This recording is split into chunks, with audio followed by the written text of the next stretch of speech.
Thank you for staying with us. We'll now be joined by Dr. Swebi Macha, who is a reproductive health specialist here at the University Teaching Hospital. He will be explaining the scientific overview of using herbs to enlarge the hips and breasts. We're looking at the use of herbal boosters by women to boost their hips, breasts, and the bums, to be more specific. Okay. As a doctor, what's your advice? My advice is the breast and hip enlargement herbal supplements or medicines, so to speak. Currently, there is no evidence to prove that they actually cause any enlargement of the bums or the boobs or the breasts. These medicines actually can do more harm than good. So my advice to the women is that they should actually avoid using these drugs because they are actually not scientifically proven. So if I would like to give advice to our women is that there are certain things that they can do to accentuate or make their hips large or their breasts large. For example, the hips. Exercise. There are certain exercises that are designed actually, if you have an instructor in a gym, they'll be able to tell you how these can be used to accentuate the tone of the bums and also make the woman look good after going through the series of these exercises. Then also diet is also very important. The healthy diets that are not going to pile fat on the belly or undesirable parts of the body. We recommend mostly eating a healthy meal. Avoid these junky foods. Put more fresh fruits and vegetables. Those are quite very, very important. For the breasts, we equally advise that women do some exercises that tend to promote the appearance of the breasts. All these exercises, you don't really need a very highly trained instructor. Most of our gyms have instructors who will be able to tell you which muscles to concentrate on in order to make the breasts prominent. There is also posture. I think most stylists will be able to tell you which posture to adopt to make the breasts come out, and also the type of bras that women should wear also come in terms of promoting the appearance. And then there are those women who might be more on the thin side and who want to project their breasts. Those we usually advise that they eat healthy meals so that they add a bit of weight, not again gaining too much excess weight. By large and all, the hip and breast enlargement creams and pills that are on the market are actually not scientifically proven. So they were going to cause actually more harm. Now, if you were to ask me what possible side effects, we don't actually know what they contain. But most of these herbs eventually end up into the liver, the kidney, because they have to be absorbed for them to take effect. So you find that the concentration might be high for these same chemical drugs. So they overload the liver, they overload the kidney, which have to get rid of them eventually. And so they may, in the long run, cause the damage to these two vital organs. Apart from that, the ones that are rubbed on the skin, like on the breasts and the hips themselves, may end up causing serious skin reactions. And I may bring to attention that some of these might even contain steroid-like drugs, which eventually in the long run might also again lead into kidney damage and skin reactions. Okay. Yeah. So Your final words, Doctor. My final word is that the herbal medicines or the pills that these traditional healers promote do not have the blessings of the Pharmacy Regulatory Authority. They are not scientifically proven. So people are just wasting their money and also risking their health. These drugs are not scientifically proven and they should be avoided. Thank you. Doctor, thank you very much. You're welcome.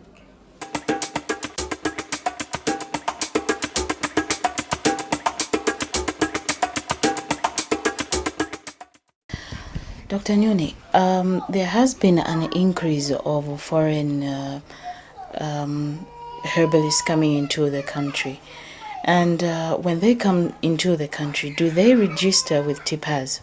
I'll let you in a little on the art of healing.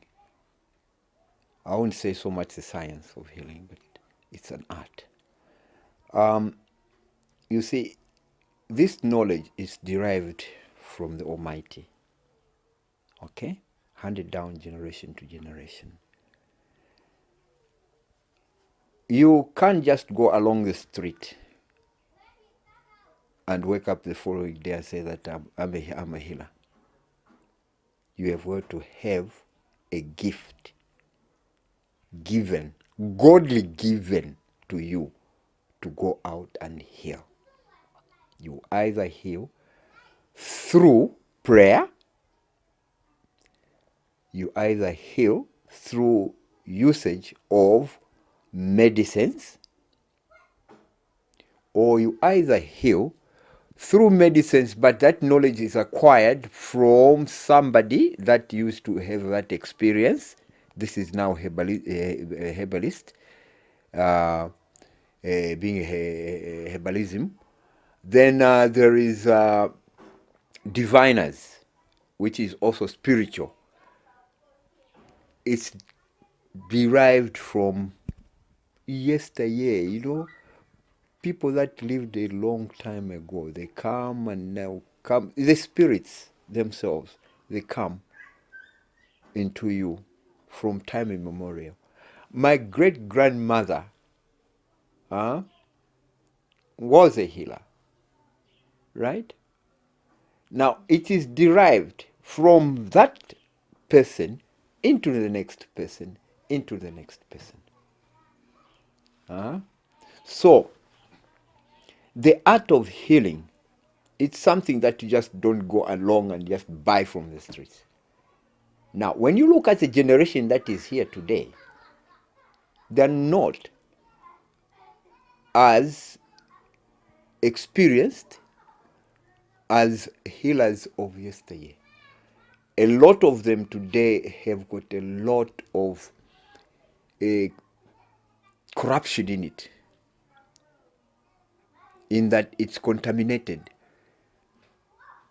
You find a lot of lies come about. Somebody would tell you that you come this evening, let us meet at the cemetery. I will multiply monies. The following day you have millions. What I want from you, I want that beautiful car that is parked outside. And there you are. Give him a vehicle. You come in the evening, you find the guy is gone. Who is to blame? It's you. This business of saying that, no, let me be rich. You can't be rich overnight, Bwana. You've got to work for it. Even myself here as a healer, even if my great-grandmothers, fathers, whatever, they used to have to be herbalists. Yes, they used to have a lot of cattle. But do I have the cattle myself? Now, why cheat you that I can multiply money when I am not even rich myself? Let us refrain. These foreign healers that have come, they've come with an intention of not building but destroying. That's why, as an association, we've been put to task Each time there's something that has happened, Tipas is called, Tipas, can you explain the reason why this thing is happening? Why are they people that are claiming to have a cure of HIV when there is no proven cure? Can you verify? So we end up being a task to answer something that can be avoided. So these people that are coming in from outside, you even see the flyers that are along the streets. The names that are there are not our locals. They're foreign. They claim that they've got a cure for HIV. Believe you me, world over, do we have any cure for HIV? Zero. We have no proven cure to date of HIV. But here is somebody putting it, having the audacity of even putting it on a piece of paper to say that, advertising that, look, we have got a cure for HIV. That is out. It's not fair. So as an association, what we are doing, we are working hand in hand with government so that, one,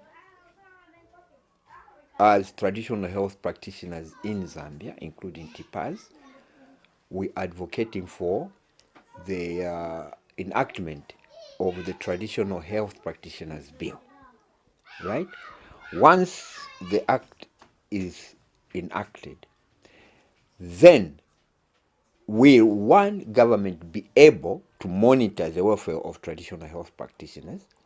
At the same time, traditional health practitioners will have a say on these people that are coming in from outside to come and tarnish the image of traditional healing. That is one. The government forces, like the local government, which is through the councils, and Home Affairs through the police, they're also working with us. Yesterday, we were supposed to be in a meeting at Civic Center Council. Unfortunately, we were not able to be there because of the rains. I think you saw that the rains were too heavy yesterday. That one, I could even say that publicly we are making an apology to council for not being able to attend that meeting. There was a very big meeting that we were supposed to attend. There are plans, big meetings that we are supposed to attend. There are plans in the pipeline that we should work together with the district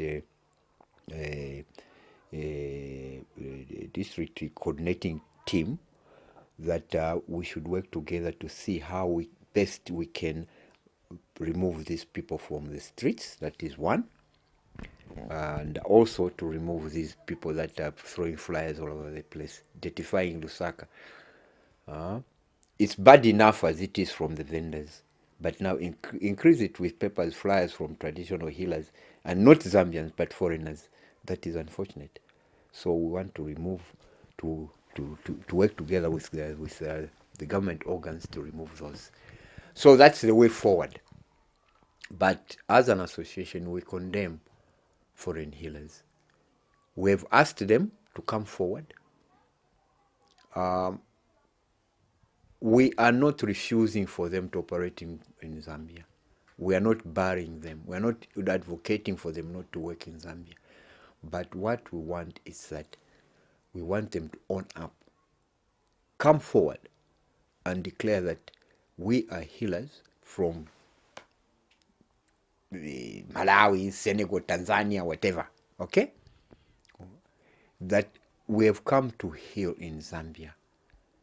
Can we work with you, the local Zambians? Come to TIPAs, we issue them with practicing permits. The immigration, we have had cleared them. The local authorities, the council, would have also cleared them. Now, who would stop someone like that? Meaning that somebody is most welcome. Now, if somebody enters through the bush, comes into Zambia to come and practice, tomorrow is at the expense of saying that traditional health practitioners. That's very unfortunate. Dr. Nyuni, your final remarks and, of course, your advice to the viewers. My advice is that we know a lot of people have jumped on the bandwagon. But society should be careful.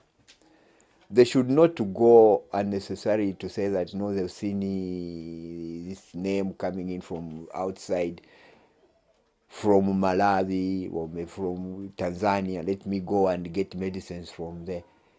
They should ask themselves, before they ask themselves get that medicine, they should say, how credible is this particular doctor? Has he got proper documents validate his practice? Am I going to get the rightful service? Equally, from the local ones, you don't just go and say that, let me go and see such. Here at our surgery, before you come for medicines, my spiritual mother, that is my wife, asks to say, who has directed you here? Right?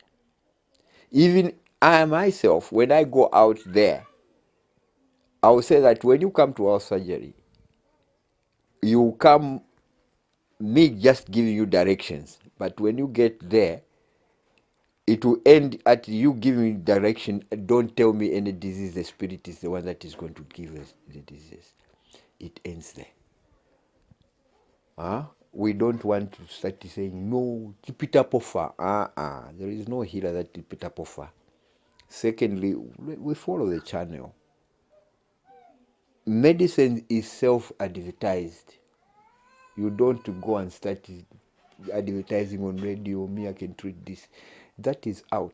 Why is it that UTH is not advertising on radio? Come to UTH. Or maybe come to Chipata Clinic. Why Chazanga Clinic? Matero Clinic. Why are they not advertising? Because they know that this is a legitimate and registered clinic where people can come to. We are TIPA's members. We are recognized by government that we are healers, and this is an association that was formed under the umbrella of government. Now, we know traditional healers are there.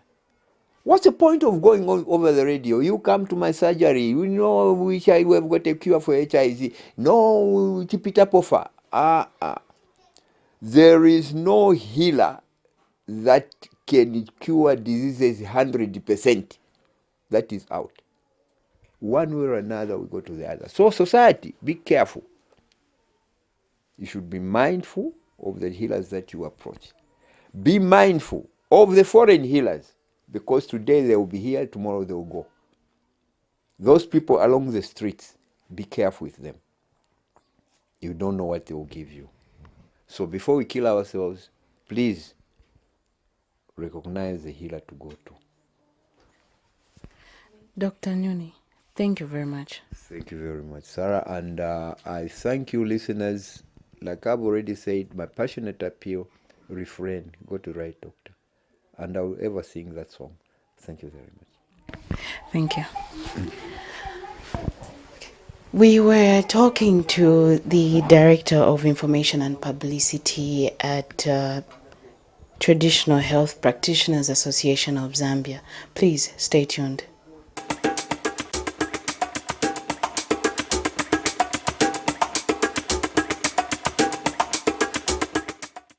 Thank you for staying with us. We are still discussing the usage of herbal medicines to enlarge hips and breasts. And now I'm joined by the Home Affairs spokesperson, Mr. Moses Suwale. Mr. Moses Suwale, welcome.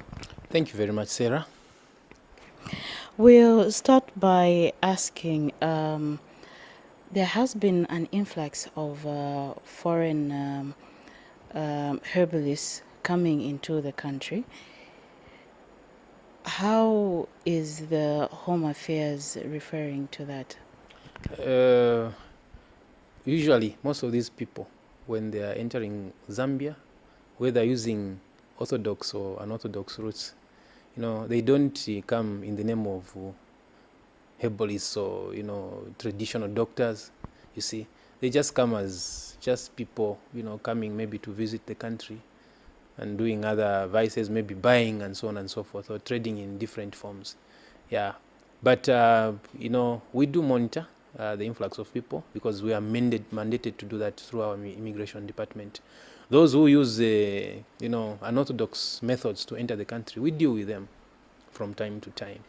We've heard of, like, recently, I think in Serenge, our immigration officers picked about 33 nationals believed to be from Ethiopia. And right now, they have been arrested and they'll be appearing before the court of law. We don't know how they entered the country, and we don't know the motive or the kind of business that they wanted to come and do in Zambia. So when it comes to people entering the country, arbitrarily, those we deal with them and remove them outside the country. But again, there are those that come, innocently, like they're doing business, and then, they end up doing wrong things. I doubt strongly if we issue business permits in the name of a person coming to do practice traditional medicine here. So maybe the only thing we have to do is to intensify our monitoring processes.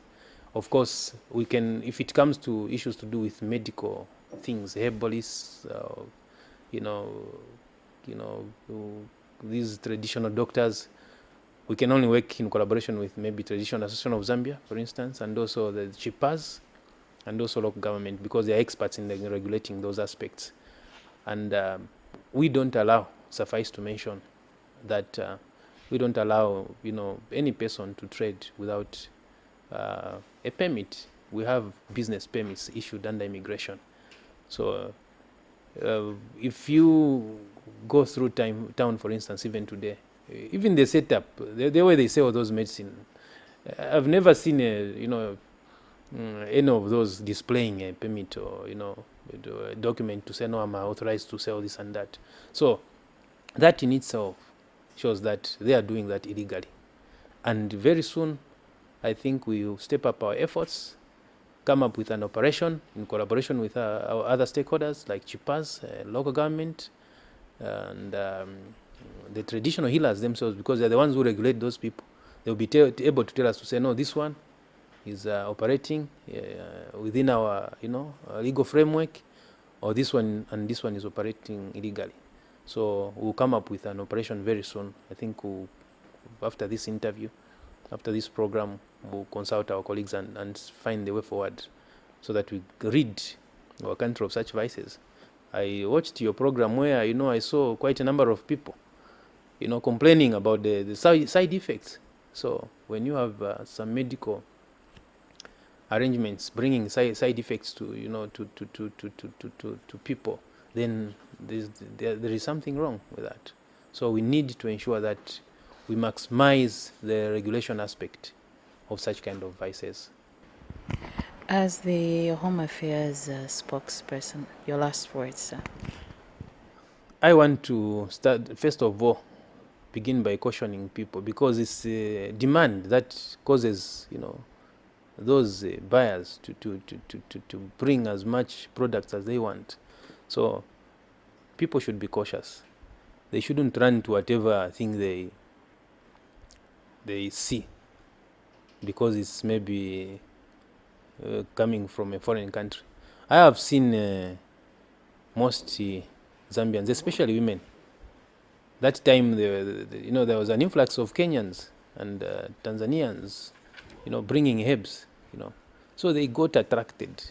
Whenever they had to say there's a Kenyan selling herbs, they would dash there. So people should be cautious, because these things have future side effects. And then even to those perpetrating this crime, I want to mention that we are watching. There are procedures that they require to follow, so let them follow those procedures. Let them go to relevant bodies. I talked of CHIPAs, I talked of Traditional Healers Association, I talked of Minister of Local Government and Housing. They can be guided. And I'm sure there's a procedure where those herbs can be declared fit for human consumption. Yeah, we need to have this kind of framework to safeguard our precious lives of Zambians. Mr. Swale, thank you very much. Welcome, Sarah, and thank you very much for the interview. Well, that's all we had for you on this edition of Your Platform, where we were discussing the usage of herbal medicines to enlarging hips and breasts. Join us next time on another interesting item here on ZNBC. I was your host, Sarah Thaha. Goodbye and God bless.